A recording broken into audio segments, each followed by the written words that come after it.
Hi, I recently had a birthday. Some of you may know that. And of course, our favorite youth pastor here at Family Christian Center, Pastor Riley, showed up at my house with that balloon and some funny glasses and a couple of other things.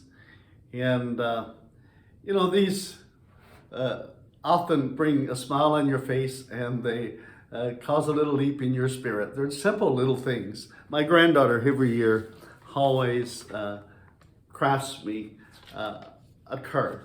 She doesn't like to buy a card. She doesn't want her mom to buy a card. She wants to make Poppy a card. And every year she goes through great effort and with great detail and to make me a card.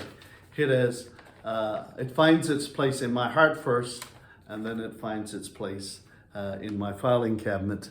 And one of these days I'll be breaking them out at her wedding or graduation somewhere, if God wills that to happen. A few years ago, one of my board members showed up one morning. He had been on vacation, and he came across this handcrafted pen. And he knew that I like pens, and so he bought this for me. These are not life-altering events, but yet they lift our spirit. When someone goes out of the way, Riley made the effort to go out of his way that day, purchase that, come by my house.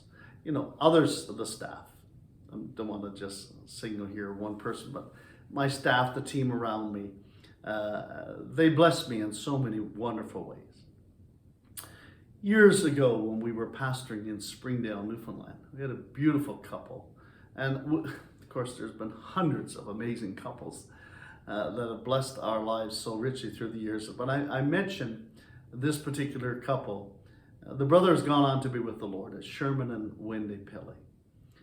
But one day in passing, I just made a simple comment about not having had some mussels for a little while. And there's a little shellfish, for those of you that may not know, that's found in the coastal waters. And later in that week, my wife got a call. They wanted us to come for dinner. And when we went down for dinner, they had put on an amazing spread of shellfish of every order. And I come to discover that they had driven like 5 hours to get that. And this brother, for those of us that know who I'm speaking of, had a serious physical illness. And his best days was only at about 30-40% capacity. The people in our lives that have went over and above to bless us in little ways, they are real gifts and treasures from God. In 2 Samuel chapter 23, we read an amazing account. And it's of David and his warriors. It was in the harvest time, and David had taken his troops out to defend Israel from the Philistines. The Philistines often would raid Israel's fields and farmers during this season.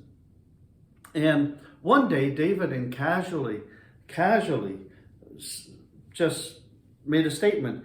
He said, "Oh, that someone would get me a drink of water from the well near the gate of Bethlehem." And of course, that's all I think he thought about it. Just a little while later, 3 of his mighty men shows up, and they're bringing him a container of water from the well at the gate of Bethlehem. They had risked their lives to get behind the Philistine lines to get that water to bring to David. And David was so overwhelmed with it that he couldn't drink it. Instead, he poured it out on the ground as a sacrificial offering to God. He said, "I'm not worthy of such people." In our lives of ministry, how many times have Rhoda and I said to ourselves, we are not worthy of these people that we serve? God has put such amazing people in our lives, and we have been so blessed. The successes in our ministry is not the results largely of great talents and abilities and skills, although I thank God for what he's endowed me with. But It's largely because of the wonderful people God has brought alongside us to serve with us. In ministry, we've had amazing people on our teams. In our churches, we've had amazing people who've stepped up so often and supported us and encouraged us with little things. Just last year on my birthday, Pastor Danny and Allison showed up one day with a little banana bread and a few cookies. And this year, as my birthday drew near, that was one of my memories, one of my reflections from last year. And of course, they've moved on. They're now ministering in Texas. And so I just reminded them that I need banana bread delivered to my house on the 28th of April. Needless to say, of course, that's impossible. But it just, again, created an opportunity for a wonderful conversation during that day. I want to encourage you today. If you're discouraged, if you're anxious, if you're depressed, to take inventory of your life. To think about all the wonderful people that God has brought into the pathway of your life. The wonderful people who've enriched your life. And take a moment or two or a little more effort to send them a note, send them a card, to reach out to them, to say "I" and thank you, to do something small, to buy them a pen. In so doing, you will bless them, and I believe you will also be worshiping God by recognizing the wonderful people that He's brought into your life. The little things that you do really do matter. God bless you. Have a wonderful week.